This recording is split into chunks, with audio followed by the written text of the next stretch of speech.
안녕하세요. 아파트 촉입니다. 이번 시간에는 동별 선호도, 일반적으로 로얄동이라고 하죠. 동별 선호도를 파악하는 방법에 대해 말씀드리도록 하겠습니다. 동별 선호도를 파악하는 게 왜 중요하냐면요. 같은 아파트 단지 내에 있는 동들이기 때문에 기본적으로 입지 가치는 동일해요. 큰 틀에서 입지 가치는 동일한데 그렇게 된다면 매물의 가격을 결정짓는 건 동별 선호도로 넘어가게 됩니다. 그래서 입지 요소를 파악한 것만큼 동별 선호도를 파악하는 게 중요하다. 그래서 저는 투자를 하기 전에 항상 동별 선호도를 파악을 하는데 저는 크게 세 가지 정도로 이 선호도를 봅니다. 먼저 첫 번째 방법은 그냥 지도만 놓고 보는 거예요. 이 방법은 시간이 없을 때 간편하고 직관적으로 찾을 수 있는 방법이라고 말씀드릴 수 있을 것 같고요. 로얄동을 결정 짓는 건 희소성입니다. 그 단지에서 선호하는 가치가 분명히 있을 텐데 그 가치를 모든 동들이 다 갖고 있지는 않을 거거든요. 좋은 가치를 많이 갖고 있어서 희소성이 높은 동이 곧 로얄동이 되는 겁니다. 일반적으로 사람들이 선호하는 가치는 집에서부터 지하철역까지의 거리, 혹은 버스 정류장까지의 거리, 아니면 한강과 같은 자연 경관을 포함하는 어떤 경치, 뷰, 이런 것들이 있고, 또 뭐 아파트의 구조, 복도식인지 판상형인지, 단지가 언덕지에 있다면 아무래도 평지인 동이 조금 더 선호되겠죠. 이런 요소들을 동시에 많이 갖고 있는 동이 로얄동이 될 가능성이 높은 겁니다. 요거를 제가 지도에서 한번 러프하게 찾아보도록 할게요. 첫 번째 방법이에요. 지금 보이시는 화면처럼 네이버 부동산에 들어오셔서 예시로 고덕 그라시움 이걸 한번 해볼까요? 좀 유명한 단지니까. 자, 그러면 고덕 그라시움이 이렇게 나와요. 강동구의 대장 아파트이죠. 사람들이 선호하는 가치 중에 역과의 접근성이 있다라고 말씀을 드렸죠. 그래서 지도로 봤을 때 5호선 상일동역하고 가까운 107동, 108동, 109동, 106동 이런 동들이 아무래도 로얄동일 가능성이 높겠죠. 구조나 향 같은 경우에는 동의 매물을 클릭하면 상세하게 보실 수가 있는데 107동을 한번 클릭을 해보시면 확대해서 여기 107동을 클릭을 해보시면 이렇게 매물이 나옵니다. 매물이 나오고 여기서 한번 클릭을 해서 요 매물 한번 눌러보시면 매물 정보에 보시면 밑으로 내려볼게요. 방향에 남향이라고 되어 있죠.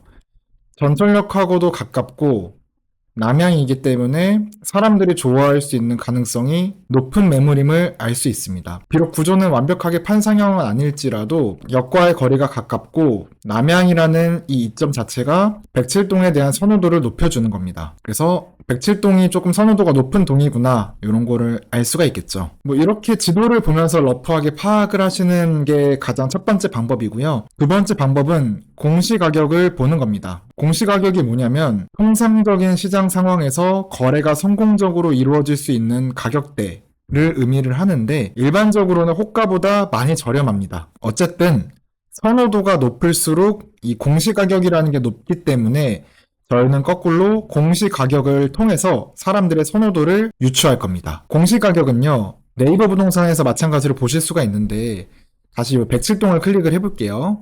107동을 클릭을 해서 단지 정보 이 버튼을 눌러보시면 오른쪽에 동호수 슬래시 공시 가격이라는 게 있는데 이걸 클릭을 해볼게요.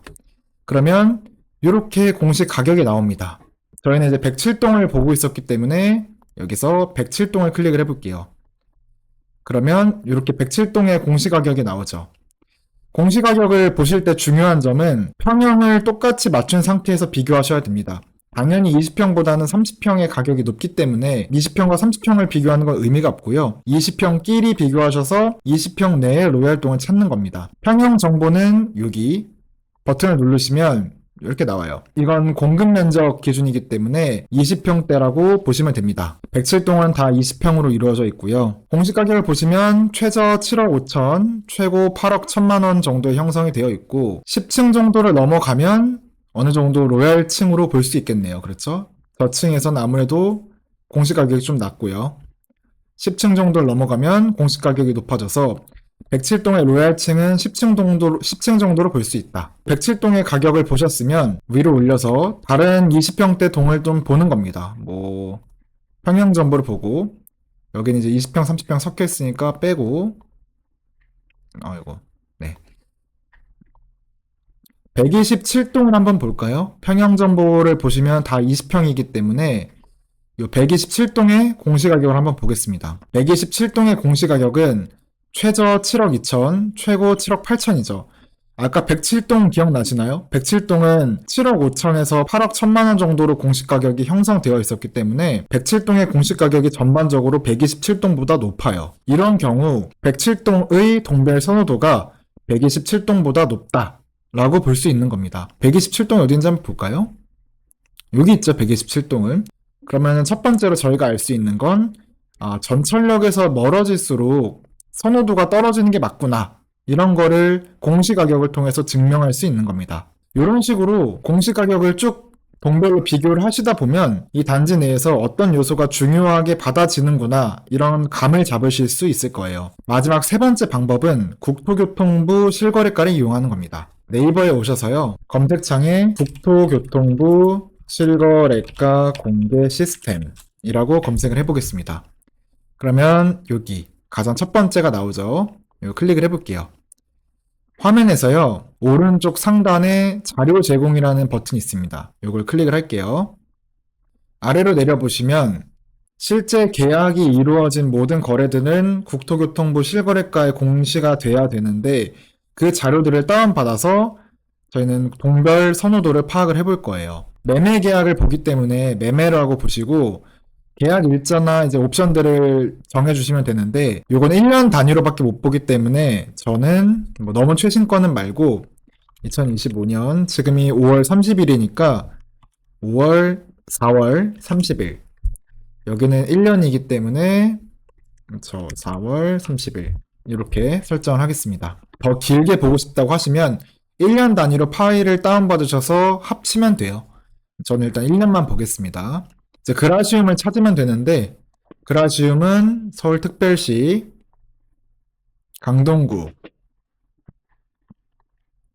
고덕동에 있습니다. 단지명 고덕그라시움. 면적은 일단 전체로 하시고 여기 엑셀 다운 버튼을 눌러볼게요. 그럼 이렇게 파일이 다운받아지는 것을 보실 수가 있는데 이 파일을 열게요. 다운로드된 엑셀 파일을 열어보시면 이런 식의 엑셀 파일이 나옵니다.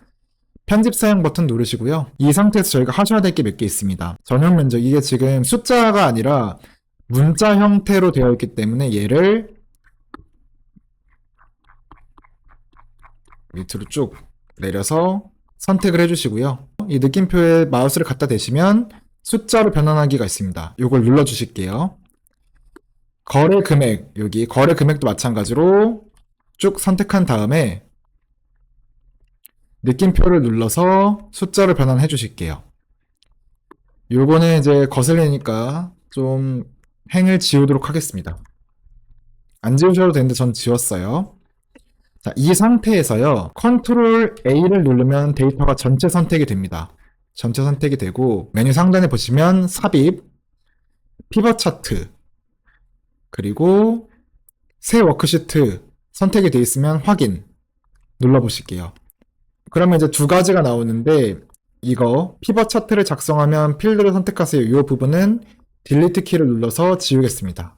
저희는 이것만 있으면 돼요. 옵션을 어떻게 설정할 거냐면요. 행에는 동을 입력할 겁니다.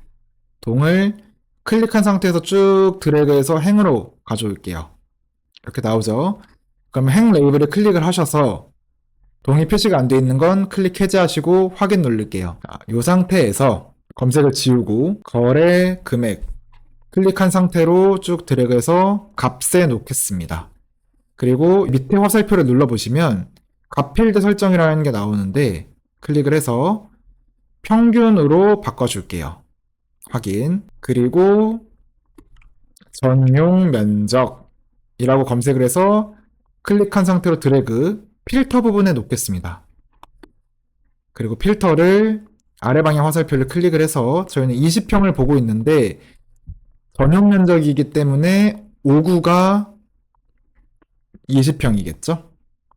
그래서 5구만 클릭을 하고 확인 누르겠습니다. 이렇게 나오신 상태로요.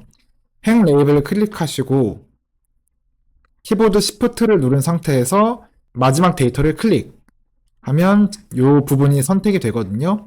Ctrl C 여기에 옆쪽으로 가셔서 이쪽으로 갈까요? 우클릭, 붙여넣기 옵션에 값으로 붙여넣기 클릭을 하시면 이렇게 값으로 붙여넣는 게 확인되고요.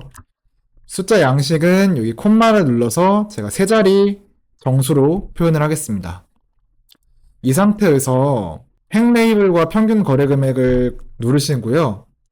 컨트롤 시프트 L을 누르면 필터가 생깁니다.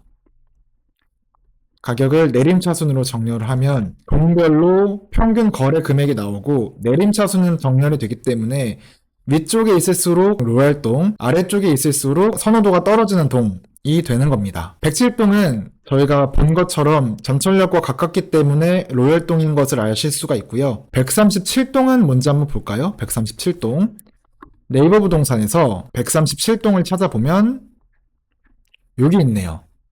이 동이 왜 비쌀까요? 지도를 쭉 보시면 여기 초등학교가 있죠. 그래서 그 다음으로 알 수 있는 건 이 고덕 그라시움이라는 아파트 20평 동은 역과의 거리가 가깝던지 아니면 역과는 좀 거리가 멀어도 지금처럼 초등학교와의 거리가 가깝던지 이 둘 중에 하나 정도는 뚜렷한 장점으로 갖고 있어야 로얄동으로 볼 수 있구나, 동별 선호도가 높아지는구나, 이런 걸 감을 잡으실 수 있는 거예요. 여기서 주의해야 할 점 한 가지, 이 국토교통부 실거래가로 동별 선호도를 파악을 하실 때 기간에 따라서 거래되는 동만 나오기 때문에 조회하신 기간 내에 거래 내역이 없다면 이 자료에는 안 나와요. 왜냐하면 실제 거래가 이루어진 계약건만 나오기 때문에. 예를 들어서 지금 이 107동 이쪽으로 한번 다시 가볼게요. 역하고 가까울수록 로얄동인 거는 알 수 있어요. 지도상으로도 그렇고 가격상으로도 압도적으로 높죠. 그런데 108동을 한번 클릭을 해볼게요.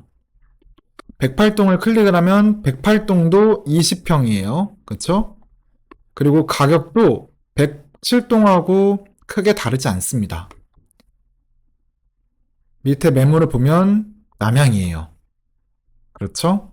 그래서 이 국토교통부 실거래가에는 지금 조회한 1년 내에는 108동이 없는데 만약에 108동이 거래가 되었다면 107동하고 137동 사이에 있겠죠. 이런 거를 굉장히 주의해서 보셔야 한다. 그래서 제가 동별 선호도를 파악하는 방법 3가지 전체적으로 말씀을 드렸어요. 알려드린 정보가 도움이 되셨다면 좋아요와 구독 설정 한 번만 부탁드리고요. 다음에도 좋은 아파트를 고르는 기술적인 방법에 대해서 계속해서 공유 드릴 수 있도록 하겠습니다. 시청해주셔서 감사합니다.